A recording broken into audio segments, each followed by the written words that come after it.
Hi friends. సాధారణంగా అందరూ ఏం చేస్తుంటారంటే కోచింగులకు వెళ్ళడం, కోచింగ్స్లో ప్రిపేర్ అయితే జాబ్ వస్తుందన్న భ్రమలో చాలామంది ఉంటారు. కానీ అదంతా తప్పండి. మన స్వయం కృషి అనేది ఎప్పటికైనా మనకి, అది కోచింగ్ సెంటర్లో అయినా కానీ, ఇంట్లో అయినా కానీ, మన స్వయం కృషి, మన పట్టుదలే మనల్ని మన విజయానికి కారణమవుతుంది. రీసెంట్గా నేను ఒక ఛానల్ చూసినాను. ఎలా అంటే ఓన్లీ కోచింగ్ సెంటర్లో మాత్రమే చదివితేనే జాబ్ వస్తుంది, మామూలుగా చదివితే జాబ్ రాదు అన్నట్లు చాలా ఇదిగా చెప్తున్నారు. అంటే కోచింగ్ సెంటర్లో ఇలా ప్రిపేర్ అవుతున్నారు, అలా ప్రిపేర్ అవుతున్నారు అని చాలామంది చెప్తున్నారు. అలాగని మనం భయపడాల్సిన అవసరం లేదు. ఎవరి టాలెంట్ వాళ్ళకు ఉంటుంది. నేను అనుకున్నాను, ఎలాగైనా సరే ఇంట్లో ఉండి చదివి జాబ్ కొట్టి నేను ఒక ఎగ్జాంపుల్ కావాలి అని నేను అనుకుంటున్నాను.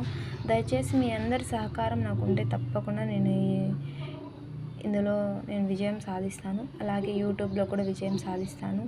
చాలామంది ఏమంటున్నారంటే, నీ చేత కాదు, నువ్వు చేయలేవు, ఫేస్ చూపిస్తేనే రికగ్నేషన్ అవుతుంది, మానిటైజేషన్ అవుతుంది, నువ్వు ఫేసే చూపించకూడదు అనుకుంటున్నావు, ఇలా నువ్వు సక్సెస్ అవుతావు అని అన్నారు. చదువు అన్నిటికీ కారణం. చదువు అన్నిట్లోనూ చదువు ఉంటే అన్నిట్లోనూ ముందు వస్తామని అనుకుంటారు. నా చదువు నన్ను ఉన్నత స్థానానికి చేరుస్తుంది అనుకుంటున్నాను.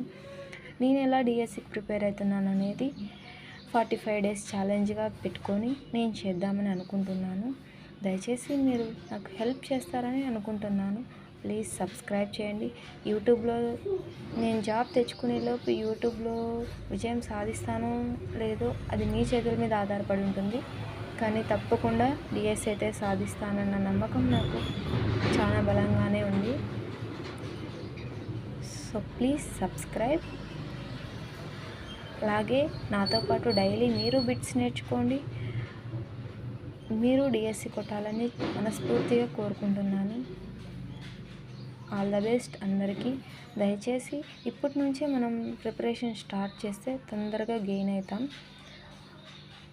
మనం లేట్ చేసే కొద్దీ ఏమవుతుందంటే మన వెనక ఉన్న వాళ్ళు ముందరికి వెళ్ళిపోతుంటారు. ఇన్నాళ్ళు నేను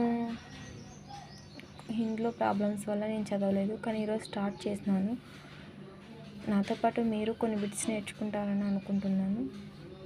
thanks for you giving this opportunity.